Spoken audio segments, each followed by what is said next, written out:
Yes. All right. Well, welcome everyone. In this session, we're going to be learning about Scrum and how it's a great approach for Microsoft business applications and really how to boost your career by learning Scrum and getting certified. I really believe that you deserve a perfect Dynamics 365 project or Power BI project or Power Apps project or Power Automate project. And I apologize in advance if Microsoft has changed the names of any of those products since I wrote these slides. I really think your users and your customers deserve a perfect Microsoft business application, and I'll be the first to admit that perfection is a pretty high bar to try and hit. But I think it's what I'm constantly striving for. I'm sure it's what you're constantly striving for. So let's aim at that goal together.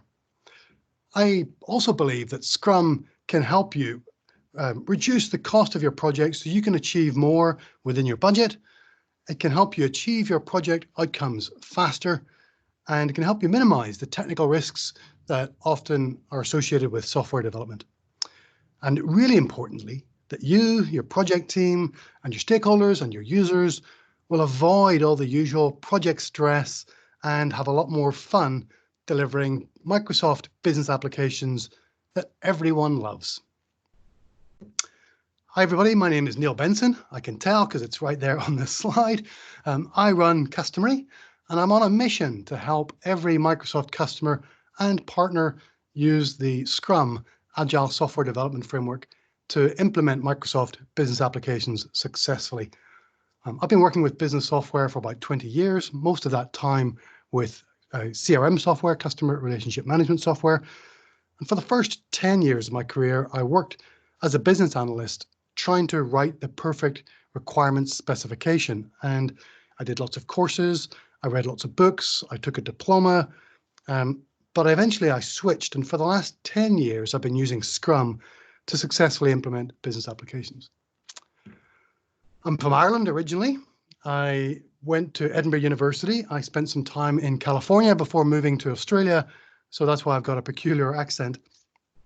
I love a pint of Guinness almost as much as I love pizza, and I count myself lucky to have received an MVP award from Microsoft for the last 10 years or so. I live in Brisbane, Australia, and before coronavirus, I loved beach days out with my family, running and hiking with my family, particularly with my wife, Natasha. That's her at the top of Mount Whitney in California, which is the highest mountain in continental United States. It took us about 18 hours to climb up and back down again, which is a couple of hours longer than it took to fly across the Pacific Ocean to get there. That was a fun trip. And as you might already know, if you know anything about me or you've seen any of my social media posts, my family is mad about Lego. And I was a keen Lego builder when I was a little boy, even winning a competition at my local toy store. And when I was looking for a way of illustrating my kind of agile slides and training courses and blog posts, my family thought it'd be a great idea to use Lego to do that. So that's wonderful because it's a tax write-off. I can buy Lego and call it a business expense. And since adopting Scrum in the last 10 years, this has been my preferred approach for implementing business applications. So I haven't written any long, detailed requirements specifications. I haven't written any upfront design specifications either. I haven't devised any Gantt charts, the ones filled with all those little tedious tasks and dependencies.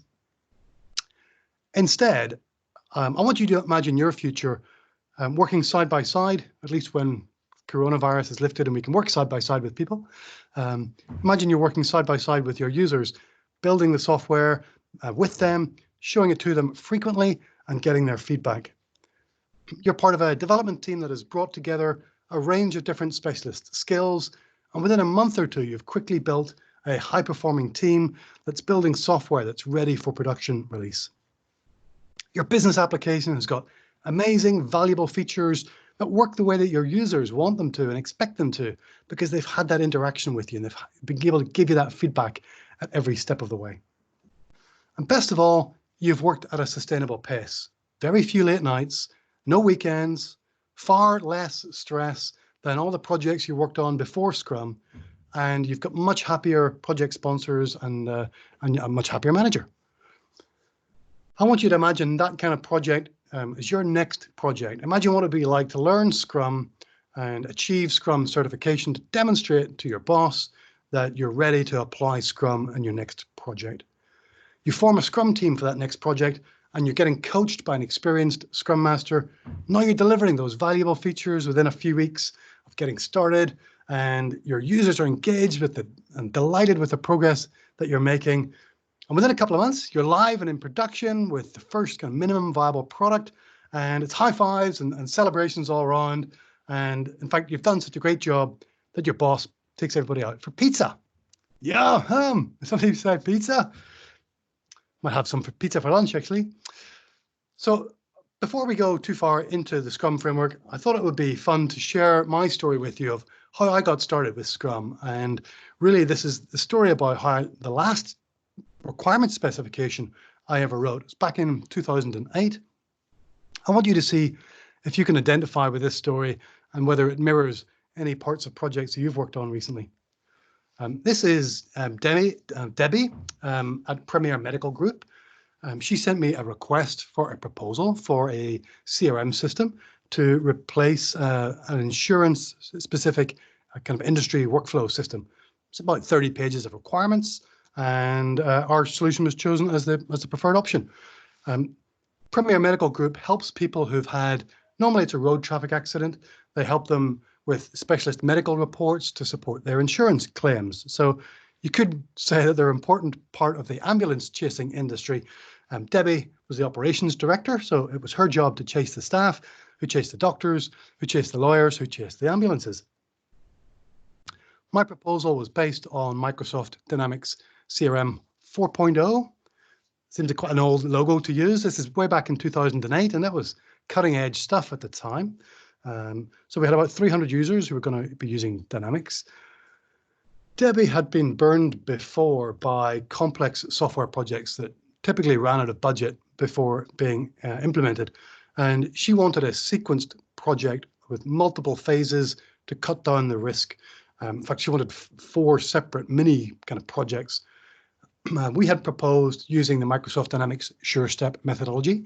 If anybody's not familiar with that, it was a kind of Microsoft developed it back in 2007, 2008.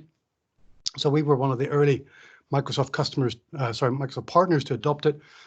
Quite a rigorous approach to implementing Microsoft Dynamics with very structured phases and stage gates in between each phase. Debbie liked the rigor that she thought SureStep would bring to our project. Following that SureStep methodology, we had completed the diagnostic phase. We were ready to start the analysis phase. And the outcome of the analysis phase is to produce the functional requirements document, the FRD. After about 8 weeks of analysis and many late nights, Dan was the business analyst working alongside me, we published hundreds of pages of detailed requirement specification, hoping that Debbie and her stakeholders would sign it off quite quickly because we wanted to go straight from analysis into design. We were ready to go. So we wanted Debbie to approve it straight away. Instead, her reaction wasn't quite what I was hoping for. She said it was full of jargon. There's lots of technical terms like entities and workflows and plugins that she didn't understand. There was lots of ambiguous statements that she thought we hadn't quite grasped some of her business processes. And she felt that quite a few requirements were missing, even though this thing was hundreds of pages long, and we felt it was very comprehensive. So the Premier Medical project nearly came to a crashing halt at that analysis phase. But before we found out how Debbie got it back on track, I wanted to examine for a moment why we even write requirement specifications in the first place. We typically write requirement specifications so that we can convey information to other people. For example, internal stakeholders need to know what it is we're going to build and how it's going to benefit the organization, how much it's going to cost, because we're going to request some money from them to go away and build this thing. So they want to know how it supports a business case.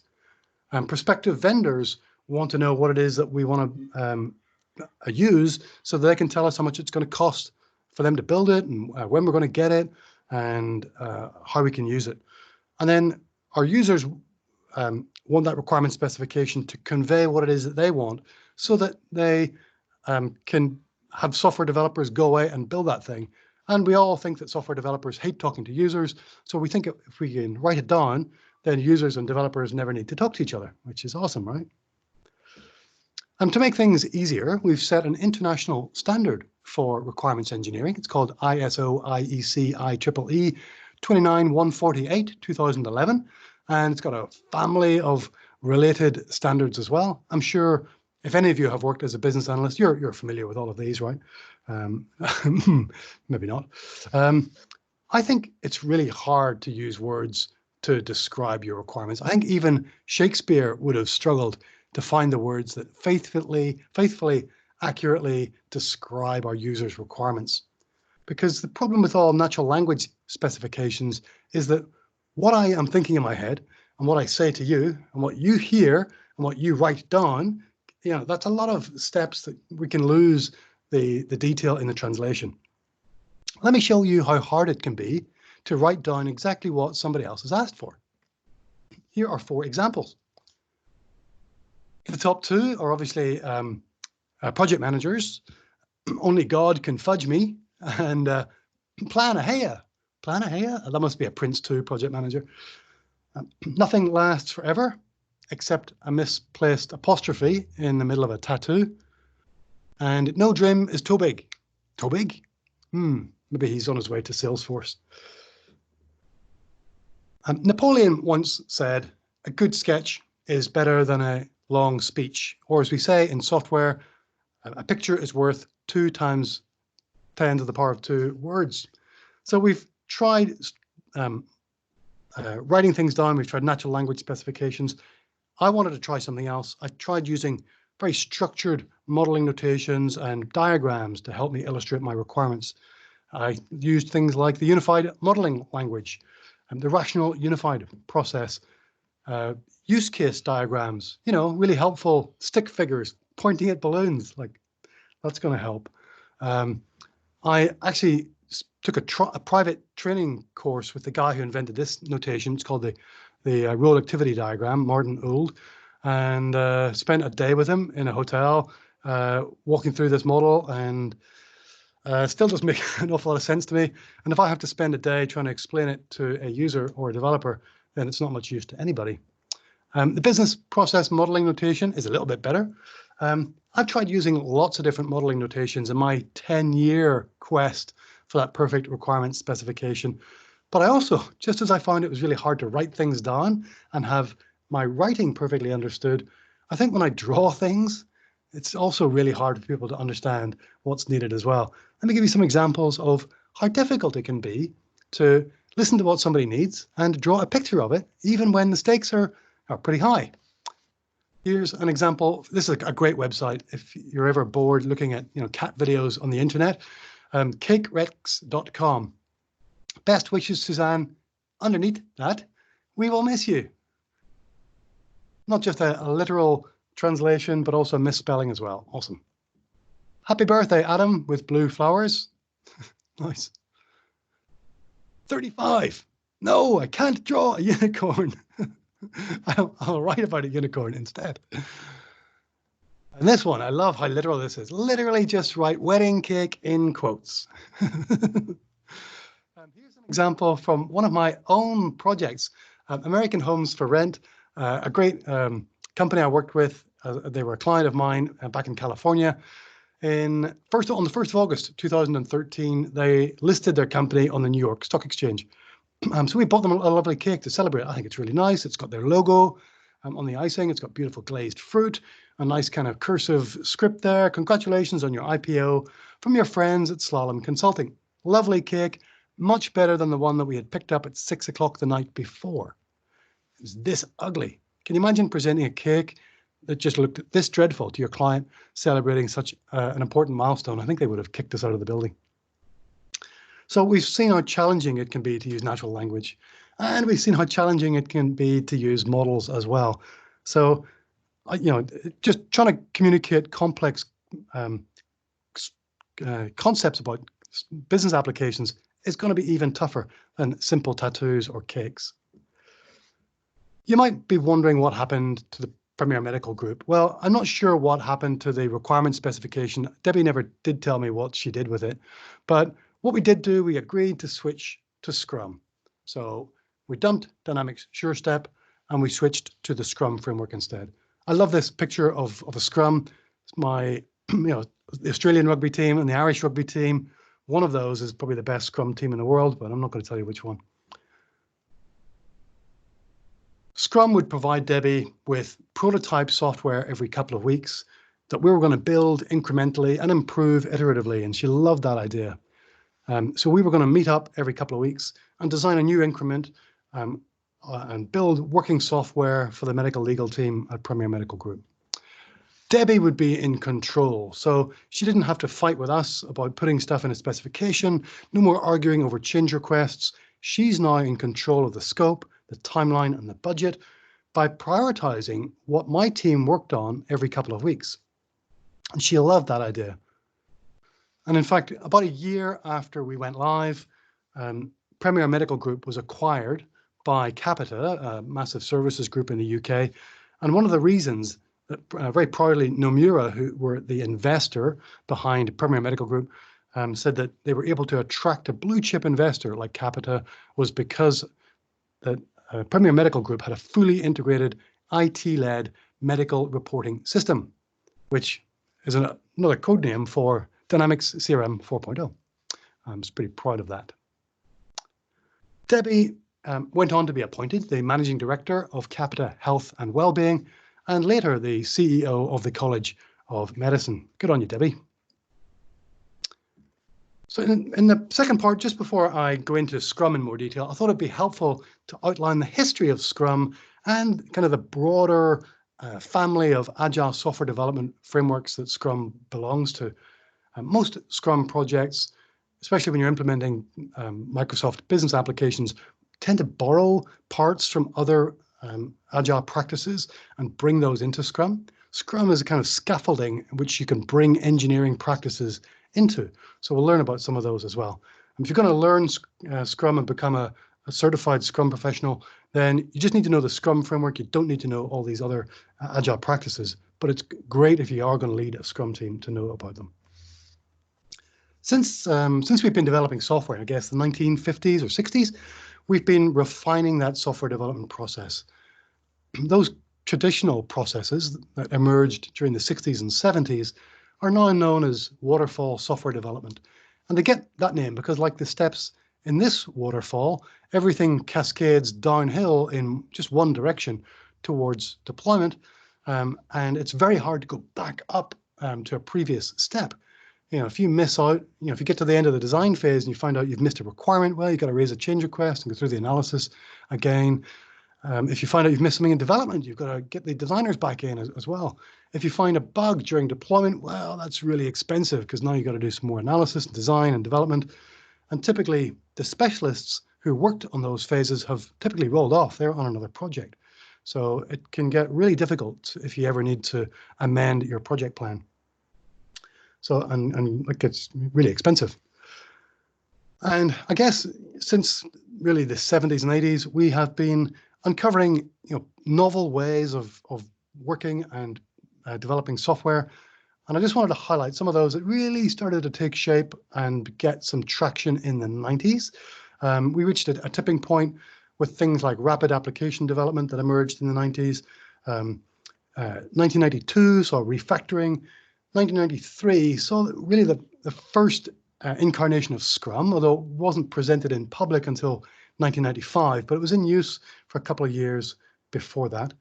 1994 brought us a couple more frameworks, the Unified Process and DSDM. 1995 saw us working in sprints, and that was really when Scrum was first announced at the UPSLA conference.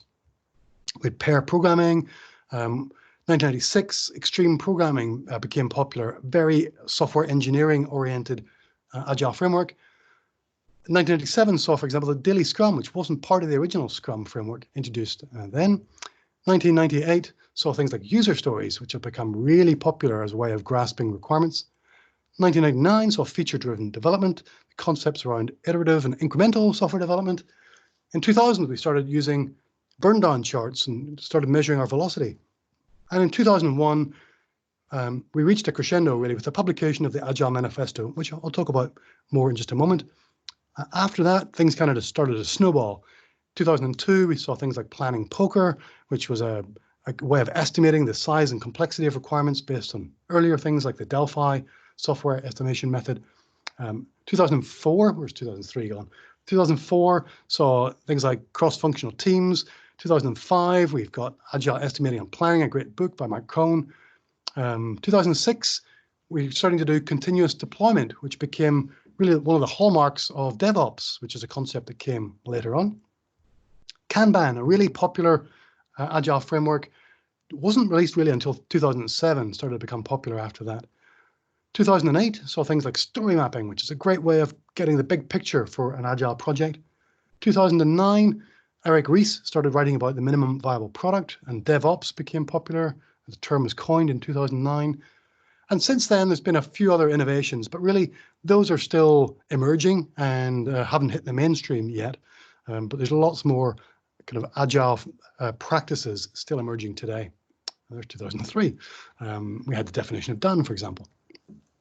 Going back then to 2001, at a small gathering of software development experts, they came together in Utah and for actually a ski resort, but judging by the people who were there, I'm not really sure they were there for the skiing.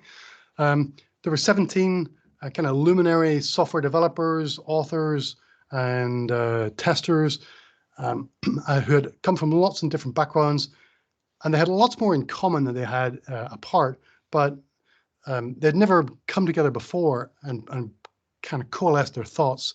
And that was the purpose of this meeting at Utah. What they came up with was today known as the Agile Software Development Manifesto. It looks like this. We are uncovering better ways of developing software by doing it and helping others to do it.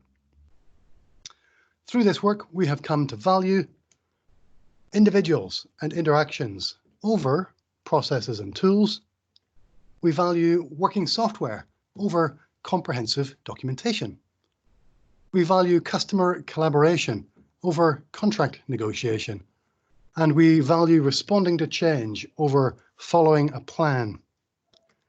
What they said is, while the stuff on the right, processes and tools, comprehensive documentation, contract negotiation, and following a plan do have value and have merit, we prefer an agile way of working, and we value the things on the left more. So individuals and interactions, working software, customer collaboration, and responding to change.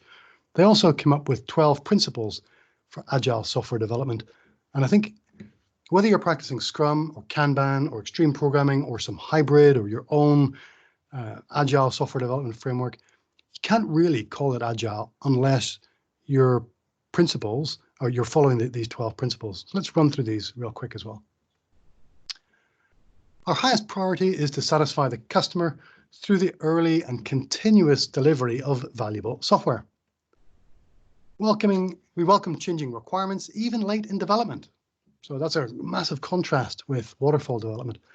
Agile processes harness change for the customer's competitive advantage. We want to deliver working software frequently, from a couple of weeks to a couple of months, with a preference for the shorter timescale. We believe in business people and developers working together daily throughout the project, which is a massive shift from writing a specification and tossing it over the fence at the developers to see what they can do with it. We build projects around motivated individuals, and we give them the environment, and we trust them, and we support them to build what we need, and we trust them to get that job done. We value face-to-face conversation. We believe it's the most efficient and effective method of conveying information both within the team and between teams. Working software is the primary measure of progress. It's how we know if we're on the right track or not. Agile processes promote sustainable development. The sponsors, the developers, the users should all be able to maintain a constant pace indefinitely. And using Scrum, for example, I've been able to run Scrum teams for 2, maybe 3 years. continuously enhancing our software product, our Microsoft Business application. In the old days, before Scrum, you'd kind of ramp up to this massive big software release. You'd break your back working late nights and weekends. You'd have to squeeze as much testing and training in as you could. Those things were getting, the budget for those things was getting crushed. And then as soon as the thing went live, you never wanted to talk to anybody in that team ever again. In Scrum, we can maintain it indefinitely. We believe that continuous attention to detail and of technical excellence and good design enhances our ability to be agile. And simplicity, which is the art of maximizing the work that is not done, is essential for simplicity. The best architectures, requirements, designs, and software emerges from self-organizing teams that have got the autonomy to decide how to do the work themselves. And finally, at regular intervals, the team reflects on its processes and tries to come up with better ways of working that makes them more effective, and they tune and adjust their behavior as they go along. So that's background to the Scrum framework.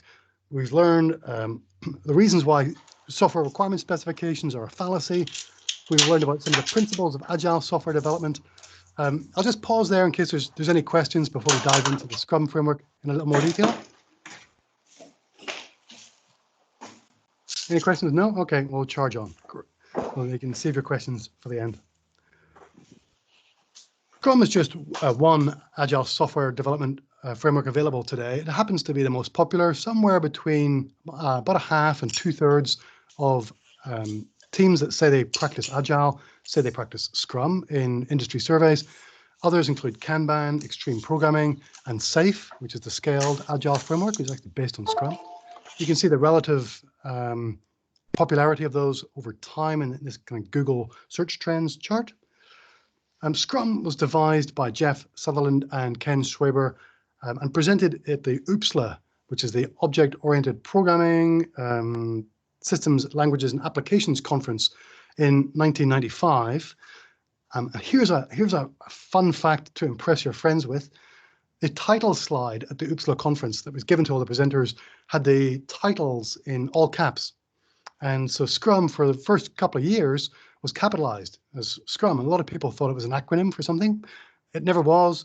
Eventually, these two guys, the originators of Scrum, adjusted the capitalization, and now it's Scrum with a capital S, and all the other letters are lowercase. So if you see anybody with Scrum in all caps, they're old school and they're slightly wrong. There are several professional bodies for Scrum practitioners. The main two are these ones. Scrum Alliance, founded in 2001 by Jeff Sutherland and Ken Schwaber and a couple of others. They produce the Certified Scrum Certification and Training Series, and they're really focused on the world of work. So applying Scrum to any kind of complex work, not just software. A few years after the founding of Scrum Alliance, Ken splintered off, founded Scrum.org in 2009 because he wanted to focus back on the world of just software and focusing Scrum on professional software. So he set up the Professional Scrum Certification and Training Series. The main two difference is really that focus on their work. I would say though that the Scrum.org are beginning to mellow out a little bit and embracing things like using Scrum in HR departments and in education and marketing and all sorts of other uses as well, just like the Scrum Alliance did a few years earlier. The Scrum framework is described in an open source 20-page document called the Scrum Guide. It's available at scrumguides.org. It's written by Jeff and Ken and updated every couple of years.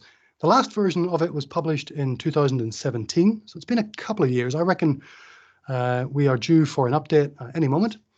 When I first learned Scrum back in 2008, we used words like commitment. So the development team was committed to our sprint backlog, and we engaged in an activity called backlog grooming. That commitment got changed, and now we call it forecasting. And grooming, because of its slightly nefarious connotations these days, we call that backlog refinement. There's been a lot more substantial changes to the Scrum Guide over the last 12 years I've been reading it. So if you are going to get involved in Scrum, definitely read the Scrum Guide. You'll need to know all about it for your exam. The exam is open book, so you can have a copy of the Scrum Guide there, which I recommend. And, look out for changes to it as well. Like I said, I'm expecting an update any day now. In the Scrum Guide, it defines Scrum as a framework for developing, delivering, and sustaining complex products, which is a fascinating definition. It's a short collection of words, but it's got some parts in there that I'd like to highlight. First of all, like I said earlier, it's a framework. It's not a prescriptive methodology. There's only 20 pages. It doesn't tell you anything about software engineering, for example. You have to bring those software engineering practices to your Scrum team. It's for developing, delivering, and sustaining. So it's not just for software development. It's about maintaining and enhancing software as well. And I like to focus on the last two words, complex products. So if your software is really simple, if you're building a Power App on your own or in a very small team, maybe 2 of you or 3 of you, and you're going to be finished in a week or 2, that's probably not a complex enough application to warrant applying the Scrum framework. You might want to borrow 1 or 2 Agile practices and bring those into your mini project. On the other hand, if you're handling chaos, Scrum is probably not the right approach there either. Hopefully none of you are in that situation. But if you're developing complicated or complex apps, which includes kind of most enterprise-wide or group-wide Power Apps, Dynamics 365, Power BI, Power Automate projects, you'll fall squarely in that camp. And it's for products. It's not just for a project. I always encourage my customers to think of their Microsoft Business application as a product that's going to last for a very long time. It could be 10 years or more.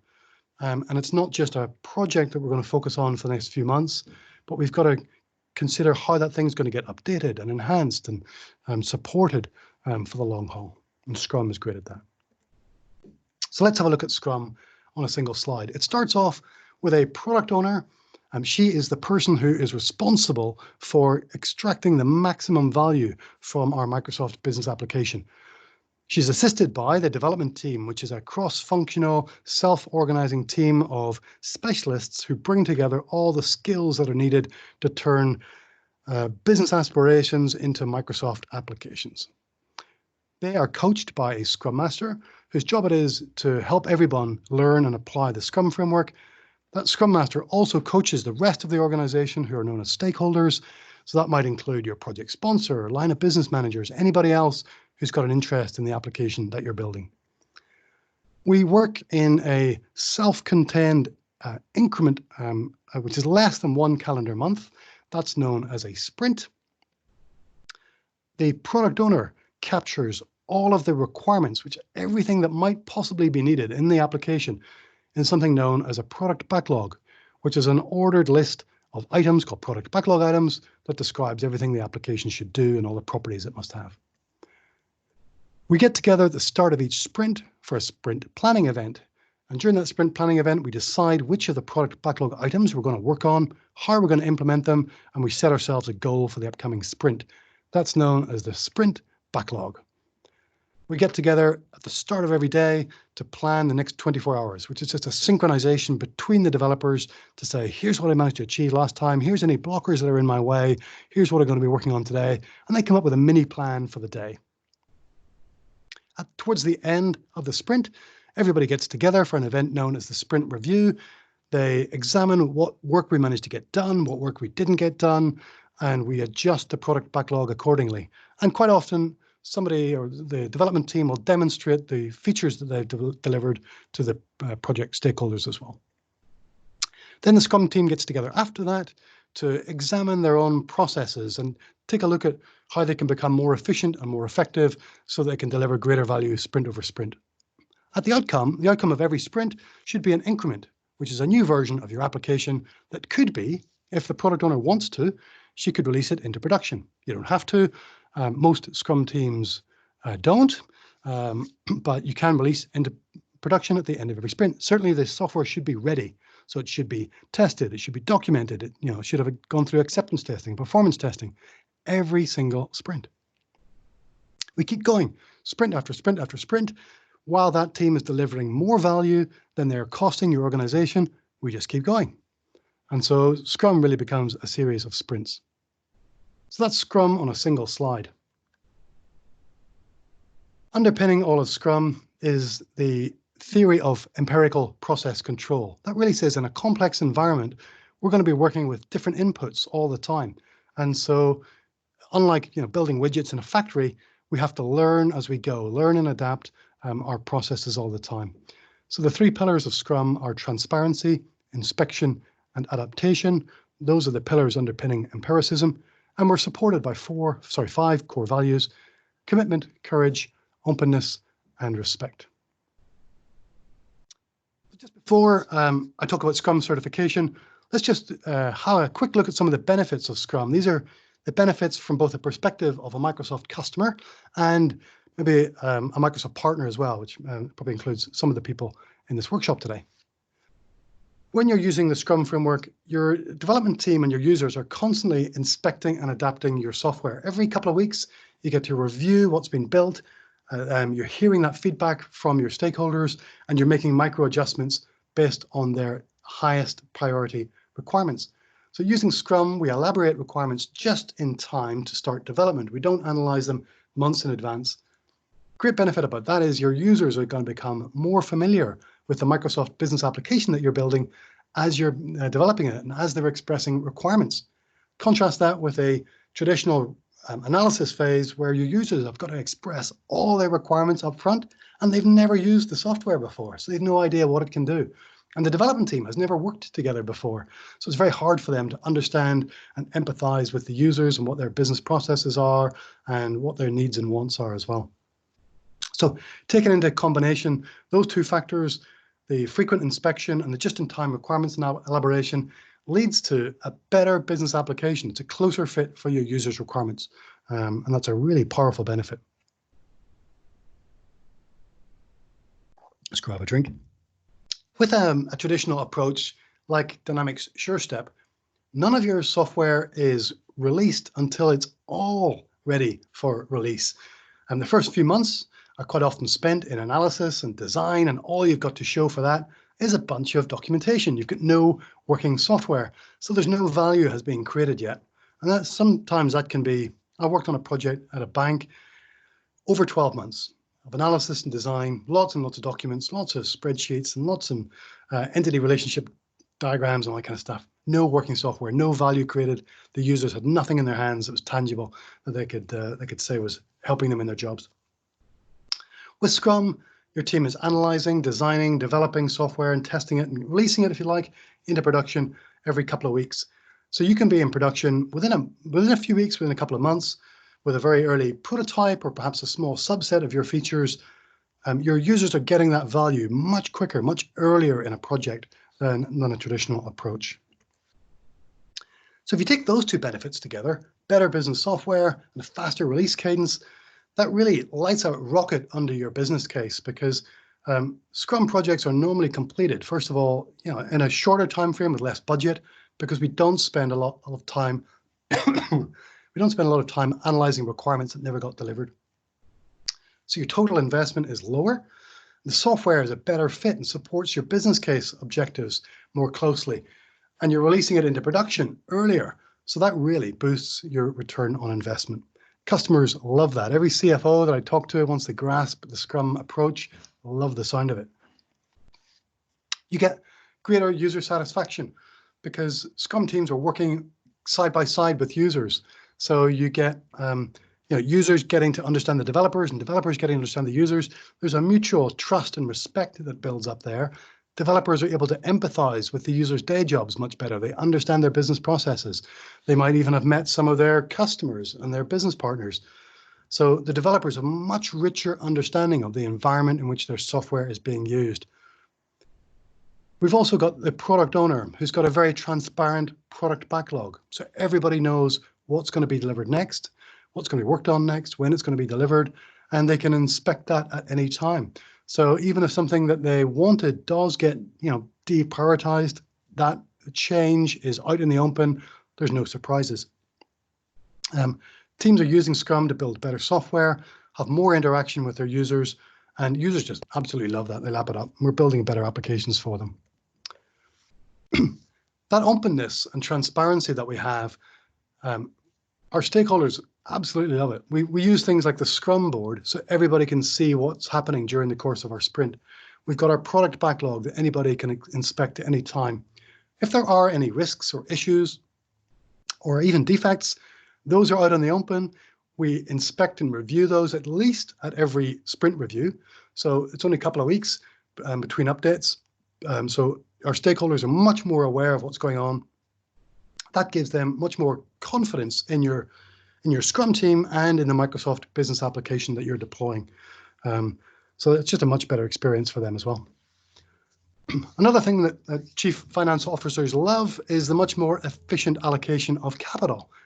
If you think about it, whenever you write a traditional business case, you say this project's going to cost $1 million and it's going to see a return over the first 18 months of $2 million. Right? So I need $1 million.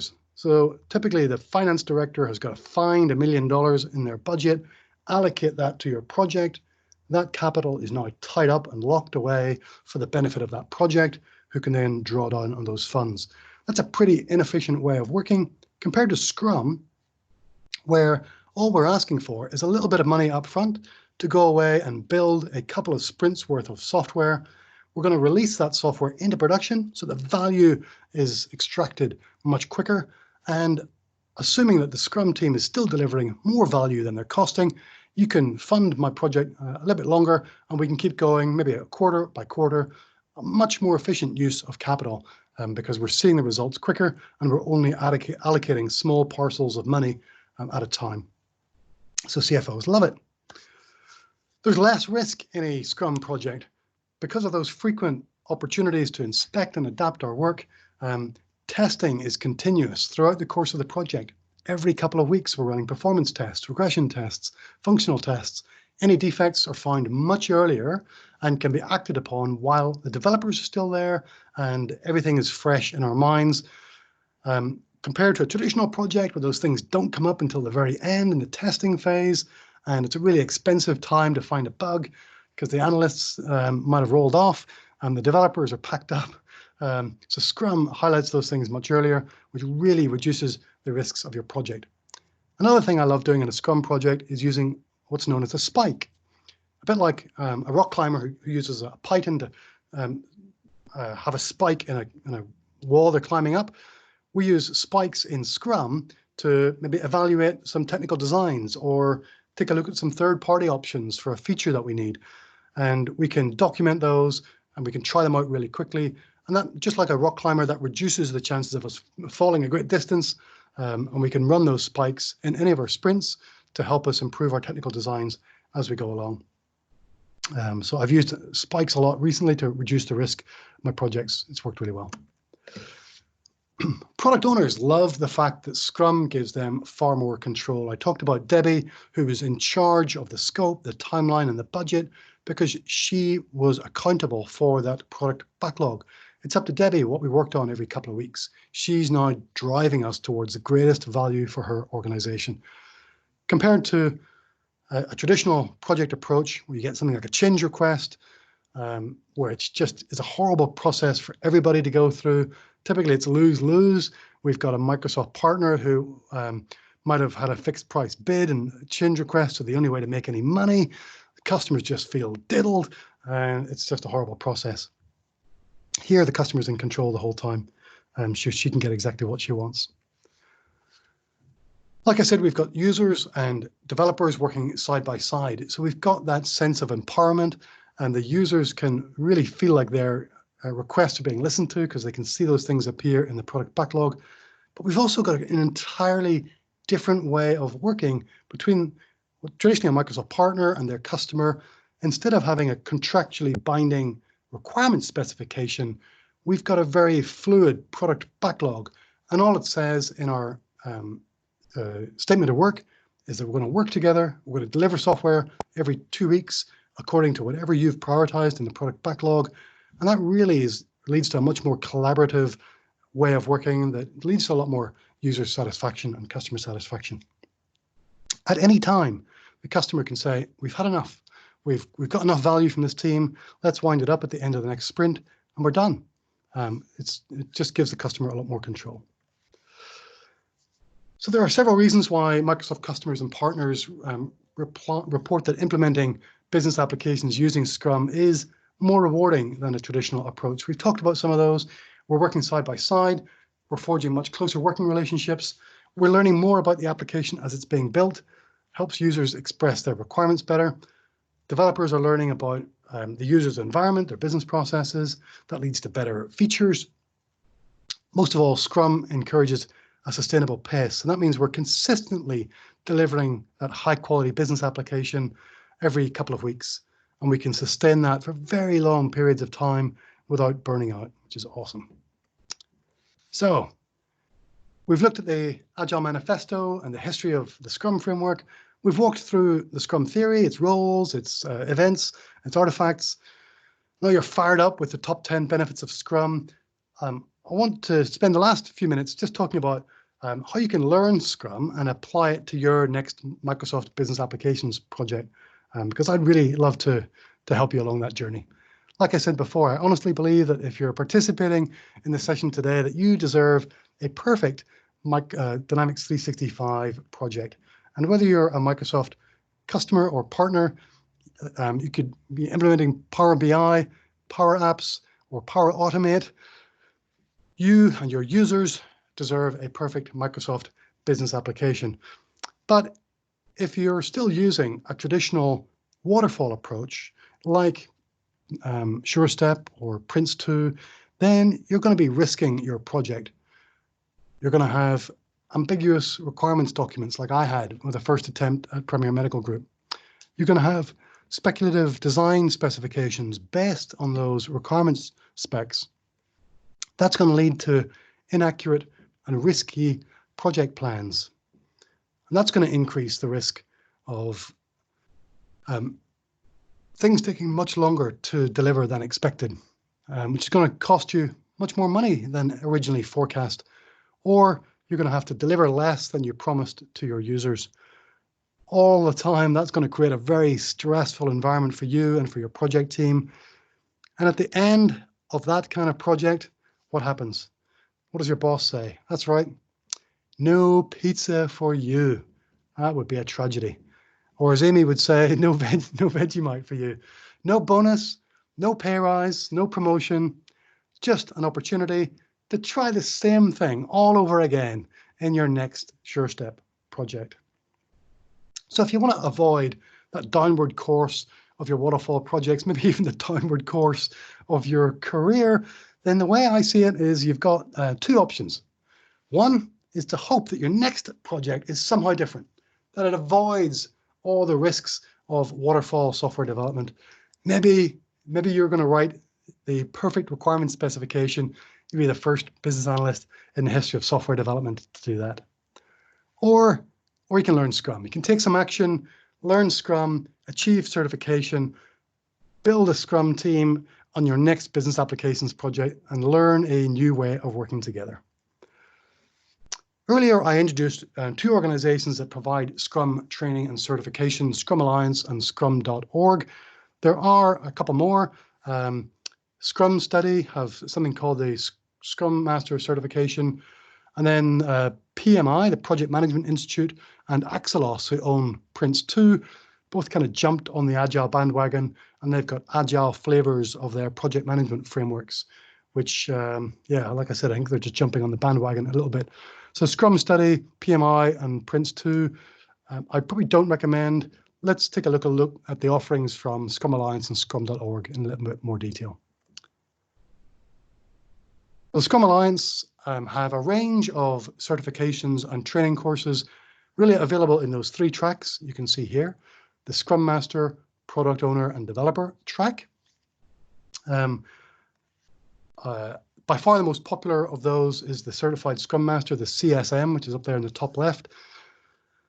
I recommend that training course, whether you are actually an aspiring Scrum Master or a Product Owner or even a development team member. The CSM certification is a really good start. Up until last week, when they made it a virtual, the CSM training course required you to attend an in-person 2-day training class that costs anywhere between $1,000 and $2,000, depending on where you are, who the trainer was.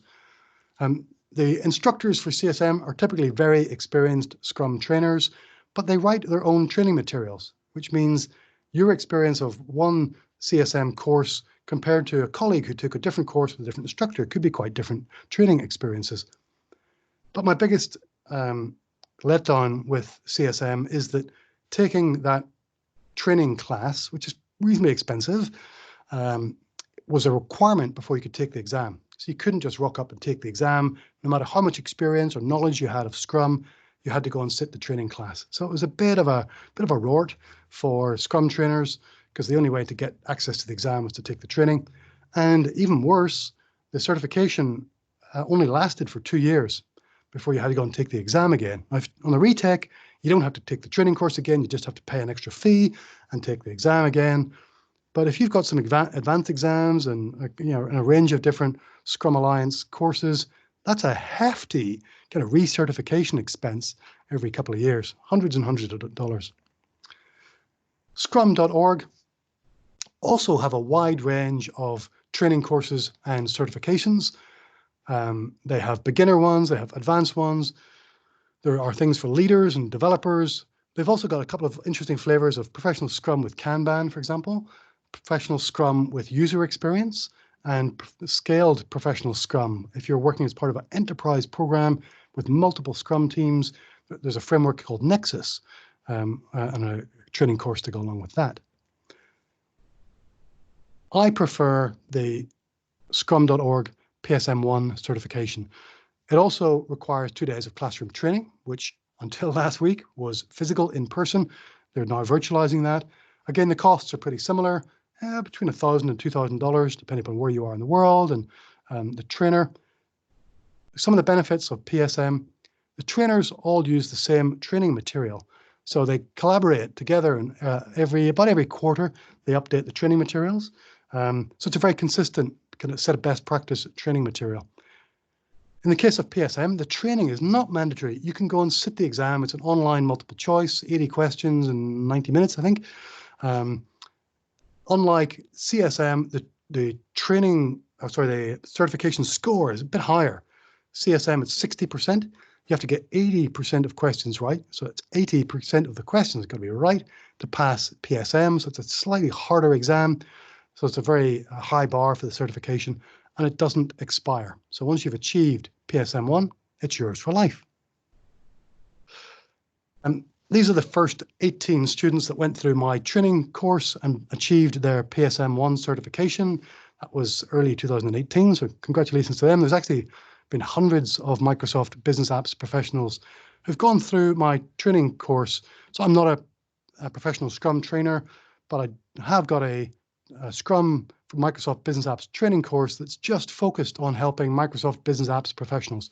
So it's got all the basics of the Scrum framework to prepare you for PSM1, plus a bunch of case studies and best practices that I've found work really well for Dynamics 365, Power Automate, Power BI, and Power Apps projects as well.